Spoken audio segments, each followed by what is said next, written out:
मित्रों नमस्कार। आप देख रहे हैं मास इंडिया और मैं बीबू कुमार झा। इस वक्त हमारे साथ हैं सोनाली आनंद, जो कि जनसुराज के स्पोक्स पर्सन हैं और जीविका में भी इन्होंने सेवा दिया है और कई जगहों पर इन्होंने काम किया है। देखिए, जनसुराज जिस तरीके से पूरे बिहार में एक माहौल बनाई हुई है, लहर है प्रशांत किशोर का जनसभा के तहत, और देखा जाए तो हर एक कोने कोने में, बिहार के कोने कोने में एक अलग ही माहौल बन गया है, क्योंकि एक परिवर्तन की बहार, या कह लें कि नीतीश कुमार का 20 साल और तेजस्वी यादव लालू प्रसाद का जो है 15 साल से जो चीजें दिखा, उसको लेकर लोग जो है अब उब चुके हैं।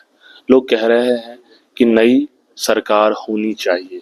इस पर में भी हम बात करेंगे और कई मुद्दों पे बात करेंगे। सोनाली जी, सबसे पहले स्वागत है आपका। बहुत बहुत धन्यवाद आपका जी। देखा जाए तो प्रशांत किशोर की लहर अब एक नई ओर दिख रही है बिहार के 14 करोड़ लोगों के बीच में। क्या लग रहा है? देखिए, ये आपके माध्यम से बात अगर ये आ रही है तो डेफिनेटली इसमें कहीं ना कहीं सच्चाई है। और जो लहर हम बिहार में देखने की बात कर रहे हैं, हर घर में हर बच्चा एक जनसुराज का नाम जानता है और एक उम्मीद के साथ जानता है कि जनसुराज अगर सरकार बनाती है तो बिहार में डेफिनेटली एक चेंज आएगा। क्योंकि जो आज तक हमने देखा कि दो पार्टियों के पीछे एक चुनाव हो रहा है, एक तरीके से डिक्लेयर्ड गेम था ये, और अब बदलाव की उम्मीद हर नागरिक ने छोड़ ही दी थी कि अब बिहार में कुछ भी बदलने वाला है। और शायद यही वजह है कि बिहार से जो हम एक कहते हैं ना कि झुंड प्रवासियों का बाहर जाता है, ये सबसे बड़ा कारण यही है कि उन्हें बिहार में कोई उम्मीद नहीं नजर आती है। और जो आप बता रहे हैं, ये तो जब हर लोग देख ही रहे हैं कि बिहार में कैसे जनसुराज अपना कद बढ़ाते जा रहा है, उसकी जड़ें मजबूत होती जा रही हैं। साथ में जो अगर आप सर्वेज की भी, जिस पर अगर हम थोड़ा रिपोर्ट्स की बात करें, तो वहाँ पे भी आप यही पाएंगे कि जनसुराज की पकड़ धीरे धीरे बहुत ही मजबूत होती जा रही है। जनसुराज ऑर्गेनिकली बढ़ रहा है बिहार में, और जो भी उसके समर्थक हैं वो दिल से उसके समर्थक हैं। आपको क्या लगा सोनाली जी की आखिर जनसुराज की क्या पॉलिसी या आइडियोलॉजी क्या बेटर लगा जो आप ज्वाइन किया? जो मैंने कहा कि जो हर एक युवा बिहार में परिवर्तन चाहता है, बदलाव चाहता है, उसमें से भी मैं एक हूँ। और सबसे बड़ा माध्यम ये है कि मैंने चाहा और मुझे मौका मिला, और आपके समक्ष बैठ के मैं जनसुराज की बात आप तक पहुंचा रही हूँ। तो एक चेंज की तो बात करता ही है जनसुराज, और साथ में हम जैसे युवाओं को जोड़ने का काम करते हैं, उन्हें आगे बढ़ाने का काम करता है।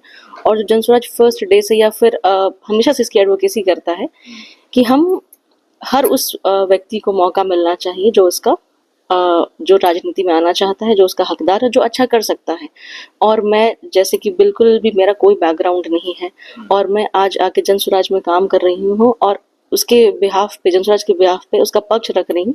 तो एक मैं भी उसमें से एग्जाम्पल में से एक हूँ। बिल्कुल। बिहार में जो जनहित के मुद्दे बहुत ज्यादा हैं, बाढ़ की समस्या भी बहुत ज्यादा है। ऐसा तो देखा जा रहा है कि एक क्षेत्र है जमनिया गांव, जो कि बहुत बड़ी ट्रेजेडी हुई, और बाढ़ को एक अभी तक बिहार सरकार ने पूरी तरीके से बाढ़ को कंट्रोल करने के लिए, मतलब कोई ऐसे प्रोजेक्ट होना चाहिए था जो कंट्रोल किया जाए। पूरी त्रासदी दिख रही है, कैसे कंट्रोल होना चाहिए?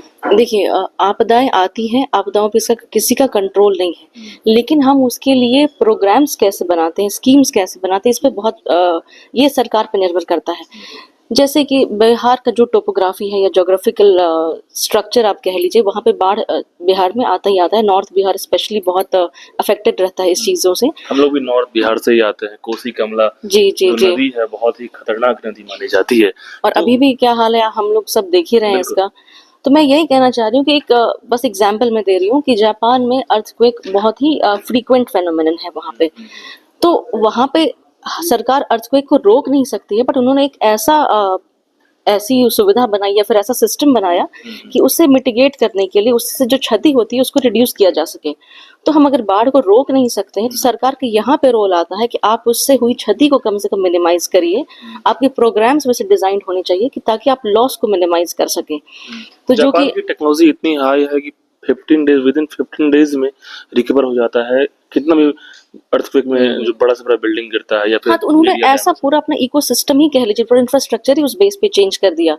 तो जो कि बिहार में बाढ़ एक बहुत बड़ी समस्या है। तो हम जो भी हमारे डेवलप्ड कंट्रीज हैं, जैसे चाइना में आप इंटीग्रेटेड वाटर सिस्टम की बात करते हैं, तो हम उस लाइन लेंथ पे बिहार में काम कर सकते हैं। जो मल्टीपल प्रोजेक्ट्स चल रहे हैं तो उनको पूर्ण रूप से बाढ़ पे कंट्रोल पाया जा सकता है बिहार में। मैंने कहा कि देखिए, आपदा को आप कंट्रोल नहीं कर सकते, लेकिन उससे हुई क्षति को डेफिनेटली आप कंट्रोल कर सकते हैं। अगर अगर कोई भी तटीय क्षेत्र है वहाँ पे ज्वार भाटा की संभावना रहती है, लेकिन हमें, जब बिहार एक ऐसा प्रदेश है जहाँ बाढ़ आती है, तो हमें ऐसा प्रोग्राम बनाना होगा, ऐसे सेटलमेंट्स बनाने होंगे, या फिर ऐसा सब कुछ एक इंफ्रास्ट्रक्चर डेवलप करना होगा जहाँ पे इसके जो हमारा नुकसान होता है उसको हम मिनिमाइज करें। जो मैं कह रही थी कि मल्टीपल प्रोजेक्ट्स को मर्ज करके एक सिंगल प्रोजेक्ट में बनाया जाए, इंटीग्रेटेड वाटर सिस्टम डेवलप किया जाए और उससे पूरे बिहार को वाटर सप्लाई की बात की जाए। ये एक बहुत ही ब्रॉड आइडिया है जिसकी मैं बात कर रही हूँ, और इसकी बात प्रशांत किशोर जी ने बहुत बार इस खुले मंच पे की है। क्या अभी तक बिहार सरकार का जो प्रोसेस है इसमें लग रहा है कुछ सुधार होने की बात देखिए, है? अभी जिस लाइन लेंथ पे प्रोजेक्ट्स चल रहे हैं, आप देखेंगे गंडक का अलग प्रोजेक्ट चल रहा है, कोसी का अलग प्रोजेक्ट चल रहा है, तो जो कि फंड्स भी उतना वहां तक पहुंचता नहीं है जो जिस लेवल पर हमको फंड की आवश्यकता होती है, और आधे अधूरे काम होते हैं, और जो उसका इम्पैक्ट हम जो लोग जो दूर तक सोचते हैं वो इम्पैक्ट उसका नजर नहीं आता।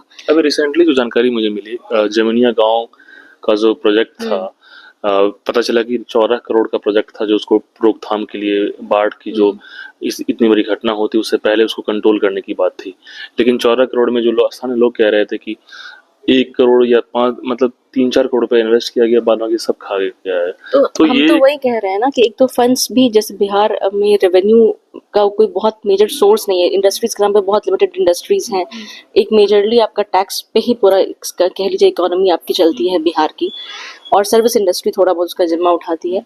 तो जब रेवेन्यू की इतनी कमी है तो आप एलोकेशन भी फुल तो आप नहीं कर सकते, आप मल्टीपल प्रोजेक्ट्स बनाएंगे तो आपको मल्टीपल जगह पे एलोकेशंस करने होंगे।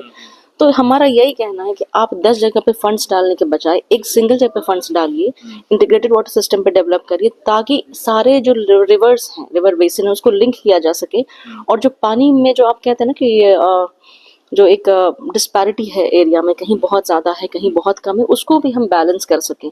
जैसे मैंने चाइना का एग्जांपल लिया, उस सिस्टम को हम बिहार में रेप्लिकेट करने की बात कर सकते हैं विद रिस्पेक्ट टू लोकल जो हमारा कॉन्टेक्स्ट उस केस में। तो जो मैं ये कह रही हूँ कि ये एक ब्रॉड आइडिया है, हमारी सरकार जब आती है तो इस पे डेफिनेटली काम होगा, और जैसे हम लोग तो स्पोक्स पर्सन है, हम एक ब्रॉड विजन की बस बात कर रहे हैं, लेकिन इस पे एक्सपर्ट्स बैठेंगे, इस पे प्लानिंग होगी और इसका प्रोग्राम डेफिनेटली बनेगा। और क्यों नहीं अभी तक बिहार में बनाया गया ये प्रोग्राम? क्योंकि इतना ज्यादा बिहार की लोग जो हैं, 14 करोड़ लोगों में बहुत सारे आबादी जो है बाढ़ से परेशान त्रस्त है। आप ही ने कहा कि 14 करोड़ का फंड पास हुआ, उसमें से प्रोजेक्ट में इन्वेस्ट समझिए कि 30 से 40% हुआ, रेस्ट कहाँ गया उसका पता नहीं। तो अगर आप बहुत ईमानदारी से प्रोजेक्ट इम्प्लीमेंट करेंगे तो ये जो लीकेज का जो प्रावधान है वो आप बाईपास कर देंगे, और अगर लीकेज बाईपास हो जाती है तो आप समझ लीजिए बिहार एक बहुत ही उत्तम स्टेट में से आ जाएगा। लेकिन बिहार उत्तम स्टेट में से नहीं है, और लीकेज उसका बहुत बड़ा रीजन है, और ये हर जो लीकेज या फिर एक जो हम कह रहे हैं ना कि फंड्स का जो हर स्टेप पे बंटवारा होता है वो नहीं हो पाएगा। तो अगर आप सिंगल प्रोजेक्ट चलाएंगे, एक ही प्रोग्राम को इम्प्लीमेंट कर देंगे, तो ये प्रोविजन ही खत्म हो जाएगा ना, बार बार फंड्स बजट पास कराओ, और जो आप एक करप्शन का जो आपने बिल्कुल स्टैब्लिश सिस्टम स्टैब्लिश किया है वो खत्म हो जाएगा।